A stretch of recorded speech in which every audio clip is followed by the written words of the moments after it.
Hürmetli radyo anlıqçılar, anlavatqanыңlar tarix ve bugün sahibimiz. Mikrofon aldıdı mən ümid var sizler bilen birge. Tarix ve bugün sahibimizin bugün kısmında Uygurlar ve Uygur rayonunda besip ötken siyasi musafirlere ait hazırlanған programma diqqətinizdə buludu. Qani merhamet, diqqətinizdə tarix ve bugün sahibimizde bolsun.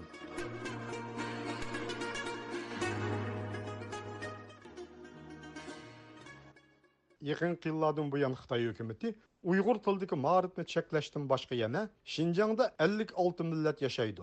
Uyg'urlar ana shu oz sonliq millatlarning biri. Shuningdek, u Junhua millati degan targ'ibotni kuchab tashviq qilmoqda. Bular emas butun tarixni qayta yozib chiqish va qaytadan bekitish kirishgan bo'lib, hatto 2019-yili Xitoy Davlat ishlar komissariyati maxsus Xinjiang tarixiga oid bir qancha masala nomli oqtashliq kitobini e'lon qilib, Xinjiangda qadimdan tortib Xanzular yashagan, Uyg'urlar 9-asrda ko'chib kelgan va ular ko'chish ham yug'urilish orqali shakllangan. Xanzular Uyg'urlardan burun Xinjiangning asli aholisi degandek ko'z qarashlarni o'ttirg'i chiqadi. Shuningdek, Uyg'urlarning hech qachon bu joyda mustaqil davlati bo'lmaganligi, Xan davridan tortib Xinjiangni Xitoy markaziy hukumati idora qilib kelganligini targ'ib qildi.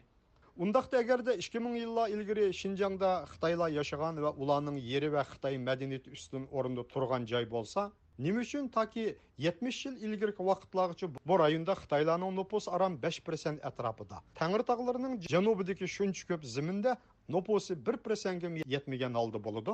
Xanzular 2000 yildan buyon nima ketdi? Agar haqiqatan shundoq bo'lsa, bu zamin 2000 yil jarayonida nimishqa Xitoylashib, Xitoyning ichki o'lkalariga o'xshash holga kelmadi. Xitoy hukumatining Xinjiang tarixiga oid bir qancha masalalar deb atalgan mazkur oqtashliq kitobida bekitilishicha, Uyg'urlar uzun mezgillik ko'chish va yug'urilish asosida shakllangan xalq bo'lib, ular 9-asrda Mong'oliyadan kelib bu yerdagi Qashqarliklar, Kucharliklar va Turpandagi Xanzularni o'ziga yug'urib shakllanganmish. O'zbekiston Fanlar akademiyasining yetakchi tadqiqotchisi, professor, tarix fanlari doktori, Uyg'ur va O'rta Osiyo tarixiga oid 20 dan ortiq kitobning avtori Ablahat Xo'jayev apandi ziyoratimizni qabul qilib, Xitoyning Uyg'urlarning Xinjiangga 9-asrda ko'chib kelgan Xanzular azaldan bu joyda yashagan Uyg'urlar ko'chman xalq degan ko'z qarashining tarixiy taraqqiyot va paketlarga uyg'un emasligi, uning faqat bugungi siyosiy muddadan chiqish qilganligini bayon qildi. Xitoy tarixchilarining Uyg'urlar shimoldan Sharqi Turkistonga ko'chib kelgan deb aytishi bu keyingi davrdagi tarixiy voqealarga asoslangan. Ya'ni Uyg'ur xalqligi yimirilgandan keyin Uyg'urlarning bir qismi Sharqi Turkistonga, yana bir qismi hozirgi Yettisu, ya'ni Qozog'iston hududiga ko'chib ketgan, yana bir qismi bu Gansu viloyatining g'arbiy qismida qolgan. Ularning bir qismi yana Pokol viloyatiga, hozirgi Chinxayga o'tib ketgan. Mana shu Uyg'ur xalqligi yimirilgandan keyingi taqilish, bo'linish holatga asoslanib, Sharqi Turkistonga Uyg'urlar shimoldan Mongoliya hududidan ko'chib kelgan deydi. Bu tarixiy haqiqatga to'g'ri kelmaydi. Bu ma'lum bir davrda sodir bo'lgan ko'chish ahvollari va bo'linish holatlari bilan bog'liq. Professor Ablahat Xo'jayevning qarashicha, Uyg'urlarning etnik manbasini tashkil qiluvchi guruhlar ko'p xil va murakkab. Shuningdek, Uyg'urlarning etnik manbasi ko'p tarkiblardan tuzilib, tarixiy taraqqiyot jarayonida izchil ko'payib shakllangan bo'lib, Uyg'urlarning millat bo'lib shakllanishi va rivojlanishiga nihoyat ko'p qadimgi etnik tarkiblar qatnashgan. Bo'libmi buningda Turkiy qabilalar asos salmoqni egallagan. Masalan, haqiqatan Uyg'urlar ko'p komponentlik. Bu komponentlarining hammasi deyarli kelib chiqishi Turkiy bo'lgan, lekin nomlari har xil. Uyg'ur xalqligi davrida Uyg'urlarning tarkibida hammasi bo'lib 30 qabila bo'ladi. Bu 30 qabilalarning ichida masalan 3 qabiladan iborat bo'lgan Qarluqlar bor. Bu Qarluqlar Ashina avlodlaridan tashkil topgan Turk Qut qabilasidan ajrab chiqqan qabilalarning birikmasi deb hisoblanadi. Bu Qarluqlar tarkibiga Buloq, Sabek va Toshliq degan 3 qabila kirgan. Bundan tashqari bir qancha O'g'iz qabilalari kirgan. bir qancha qabilalar ularning hammasining alohida o'zlarining nomi bor. Xitoy manbalarida tele deb ataladigan, ya'ni turklar deb ataladigan qabilalar tarkibidagi 7 qabilani tilga olish mumkin. Bu Bug'u, Hun, Bayrqu, Izgil, Chibni, Qo'rqon, Sirtardush qabilalari hisoblanadi. Sirtardush qabilasining o'zi 2 qabiladan iborat birikma.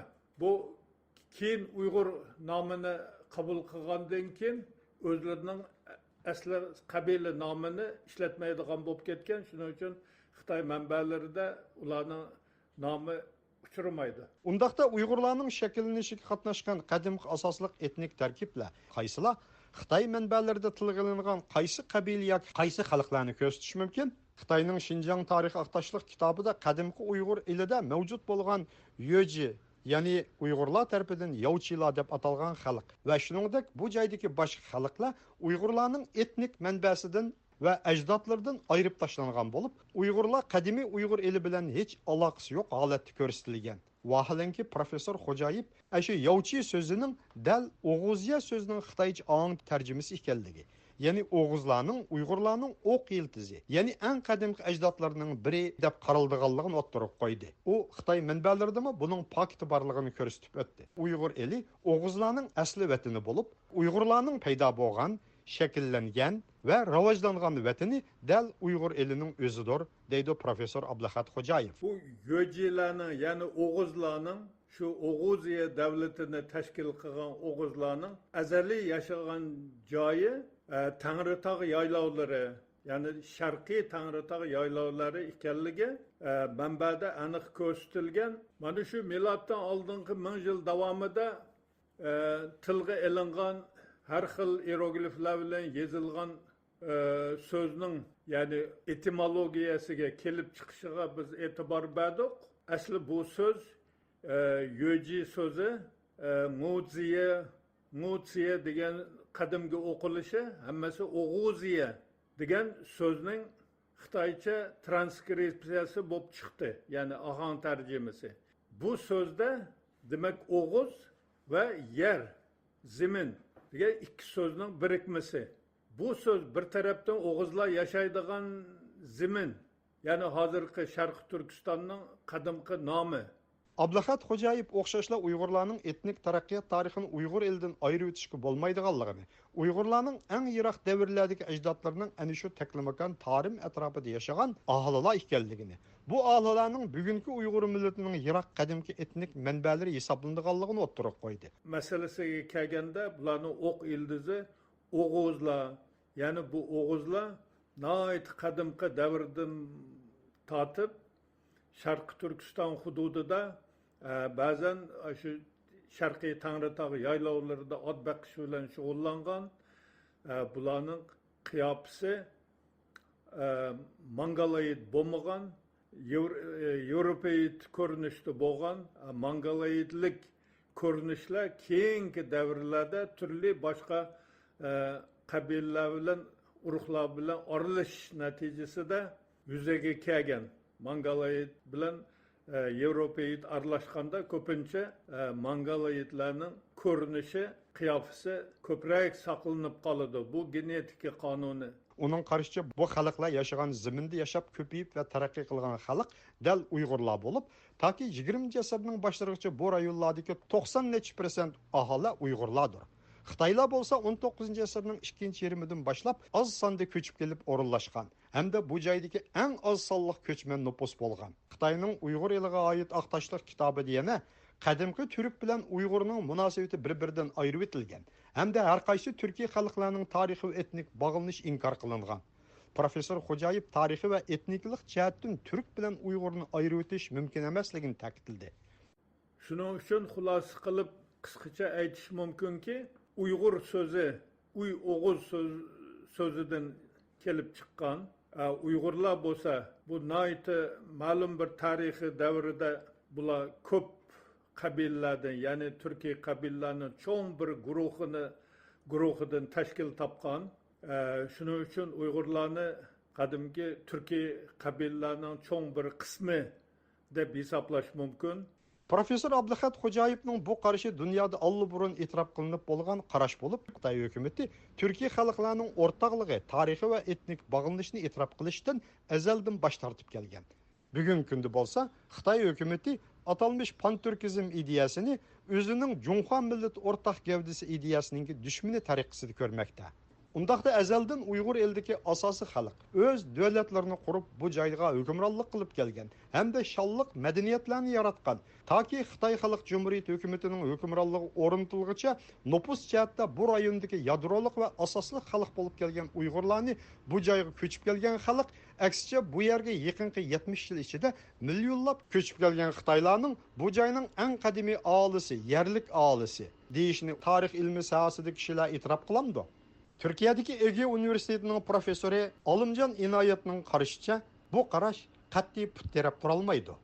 Xitoyda nashr qilingan Uyg'ur tarixiga doir kitoblarda Uyg'urlarning millatidan keyingi 840-yilda Mongoliyadan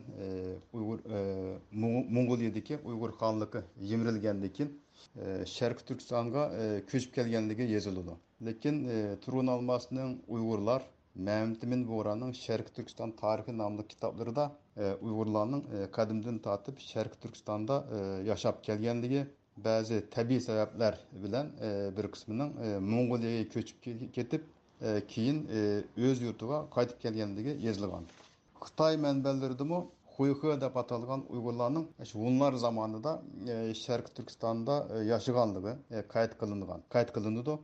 Bu məlumatlar Enver Baytun'un kitabıda mı var? Lakin Xitay hakimiyeti şu Uygurlarının 840 yıldan keyin Mongoliyadan Şərq Türkistan'a köçüp gelgenligini çın tutup elip Uygurlarının onundan burun Şərq Türkistan'da yaşaganlığı reallıkını körmezke salmakta. Chet el tarihçilerimi Uygurlarımı mındak burmulangan tarihka işenmeydi. Bu tarihini etiraf kılmaydı. Profesör Abduhat Xo'jayevning yakunicha Uyg'urlar Xitoylar atayotgan Xinjiang, ya'ni Sharqiy Turkiston va yoki Uyg'ur elining asli yerlik xalqi bo'lib, bular ko'chib kelgan xalq emas.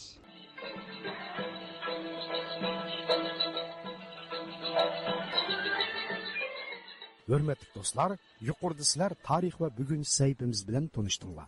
Xayr xo'sh, bu programmani Umidvor hozirladi.